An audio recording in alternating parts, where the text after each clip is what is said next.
پاکستان کی تاریخ اس بات کی گواہ ہے کہ پچھلے 70 برس میں یہاں ایسے ہی لوگ حکومت کرتے رہے ہیں جنہوں نے ہمیشہ امریکیوں کے سامنے سر جھکایا ہے۔ یہ کوئی ڈھکا چھپا راز نہیں ہے، پاکستان کے ہر شخص کو علم ہے کہ ہماری حکومتیں اپنے ہر معاملے میں امریکہ کی طرف دیکھتی رہی ہیں۔ بہت طویل عرصے کے بعد ایسا ہوا ہے، اس سے پہلے بھی ایک مرتبہ ایسا ہوا تھا جس کے بارے میں آپ کو بتاتا ہوں۔ اب صورت یہ ہے کہ اگر امریکہ یہ چاہے کہ پاکستان میں حکومت کو تبدیل کر دیا جائے تو اسے آلٹرنیٹ چاہیے، اور اس آلٹرنیٹ کی تلاش میں وہ اپوزیشن کے لوگوں سے ملاقاتیں کر رہے ہیں، اور اپوزیشن کے لیڈر بہت خوشی خوشی اپنی خدمات جو ہیں انہیں آفر کر رہے ہیں۔ وہ یہ بات اچھی طرح جانتے ہیں کہ وہ اب اقتدار میں صرف امریکیوں کی مدد سے ہی آ سکتے ہیں۔ دیکھیے، یہ جو امریکہ کی ناراضگی ہے اور اس ناراضگی کے نتیجے میں جو کچھ وہ کرنا چاہ رہے ہیں، ماضی میں ایسا ہو گیا ہے۔ اس وقت 2 بنیادی اپوزیشن کی پارٹیاں ہیں اور 2 وزارت عظمیٰ کے امیدوار ہیں۔ سب سے بڑی امیدوار تو یہ ہے کہ مریم نواز صاحبہ سمجھتی ہیں کہ وہ جو ہے وزیر اعظم بن سکتی ہیں۔ دوسری طرف پیپلز پارٹی کے بلاول بھٹو صاحب ہیں۔ تو ہم ان دونوں کا ذرا سا تجزیہ کر لیں کہ ان کا ماضی ہمیں کیا بتاتا ہے۔ پہلے ہم بلاول بھٹو صاحب کی بات کرتے ہیں۔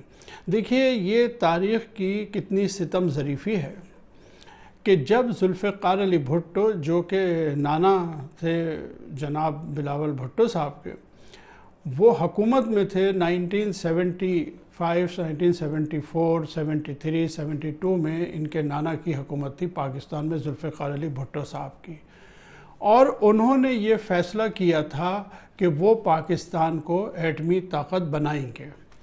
تمام سیاسی جماعتیں، ان کے بدترین مخالفین بھی اس بات سے اتفاق کرتے ہیں کہ یہ صرف اور صرف ذوالفقار علی بھٹو کی خواہش اور ان کی کوشش تھی، جس کی وجہ سے محسن پاکستان ڈاکٹر قدیر پاکستان تشریف لائے تھے۔ لیکن بھٹو صاحب کو اپنی اس ضد اور اپنی اس خواہش اور اپنی اس کوشش کی بہت بھاری قیمت ادا کرنی پڑی۔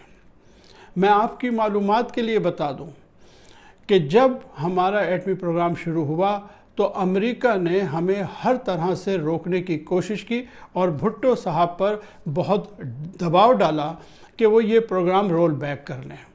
اس سلسلے میں ایک بڑا مشہور ترین تاریخی واقعہ ہے، اور وہ یہ کہ امریکہ کے وزیر خارجہ ہنری کسنجر نے بھٹو صاحب کو یہ کہا تھا کہ مسٹر پرائم منسٹر، آپ اس چیز کو بند کر دیں، اور اگر آپ نے ایسا نہ کیا تو ہم آپ کو مثال بنا دیں گے۔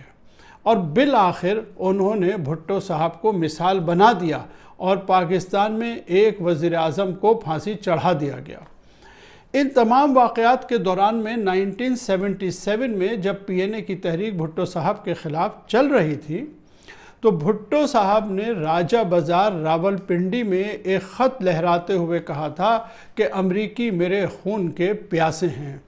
لیکن آپ تاریخ کا جبر دیکھیے، ظلم کی یہ انتہا دیکھیے کہ ذوالفقار علی بھٹو کا نواسہ آج امریکیوں سے حکومت لینے کے لیے سب سے لائن میں سب سے آگے کھڑا ہوا ہے۔ تو یہ تو ان کا کردار ہے۔ اب دوسری مثال بھی میں آپ کو ان کے کردار کی ساتھ ہی دے دیتا ہوں، اور وہ یہ ہے کہ آپ کو یاد ہوگا کہ میں نے احتساب کا جنازہ ہے ذرا دھوم سے نکلے ایک ویلاگ کیا تھا۔ اس ویلاگ میں نے کہا تھا کہ اپوزیشن جو ہے نیب آرڈیننس سے بہت خوش ہے، یہ صرف دکھاوے کے لیے آرڈیننس کے خلاف بیانات دے رہے ہیں کیونکہ ان سب کو اس سے بہت فائدہ ہے اور ان فائدہ اٹھانے میں یہ سب ایک ہو جاتے ہیں۔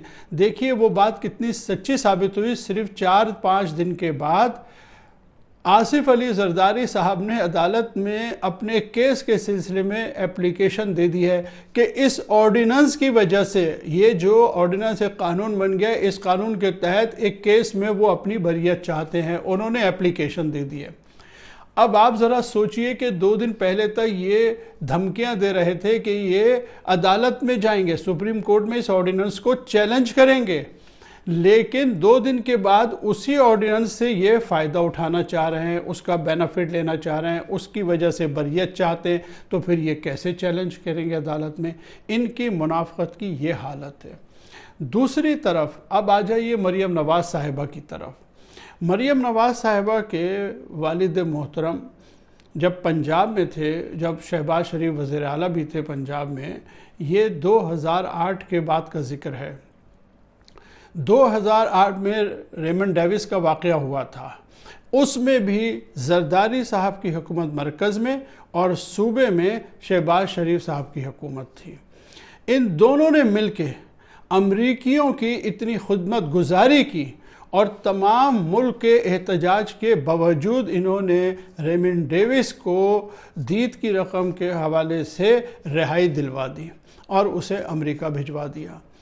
جب پاکستان اور انڈیا کی کارگل کی جنگ ہوئی، اس میں بھی نواز شریف صاحب جو ہیں وہ بل کلنٹن کے پاس پہنچ گئے اور ان کے قدموں میں بیٹھ گئے۔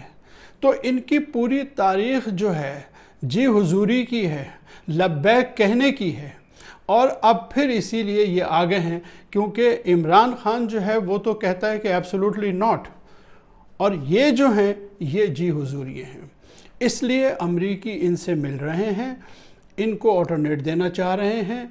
گویا دوسرے لفظوں میں آپ یہ کہہ سکتے ہیں کہ ذوالفقار علی کے بھٹو کے بعد تقریباً 45 سال گزر چکے ہیں اس واقعے کو۔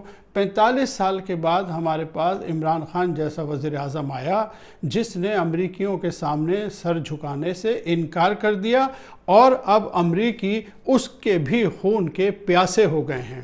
اور آپ دیکھیے گا ابھی کچھ ہی دن بعد یہاں پہ بہت سارے مسائل شروع ہو جائیں گے۔ ہمیں ہو سکتا ہے فیٹف سے گرے سے بلیک لسٹ میں ڈال دیا جائے، ہمارے ڈالرز کو جو ہے وہ ہماری کرنسی جو ہے ڈی ویلیو ہو جائے، اور بہت سارے ہمارے ساتھ مسائل کھڑے ہو جائیں گے، اور اس طریقے سے عمران خان کی حکومت کو لوگوں کے لیے ناقابل برداشت کرنے کی کوشش کی جائے گی۔ یہ ایک ایسا مرحلہ ہے جہاں ملک کے عوام کو یہ سوچنا ہے کہ آزادی اور خود مختاری کی ایک قیمت ہوتی ہے اور ہمیں یہ قیمت ادا کرنی ہے۔ غیرت مند قوموں کا یہی وتیرہ ہوتا ہے۔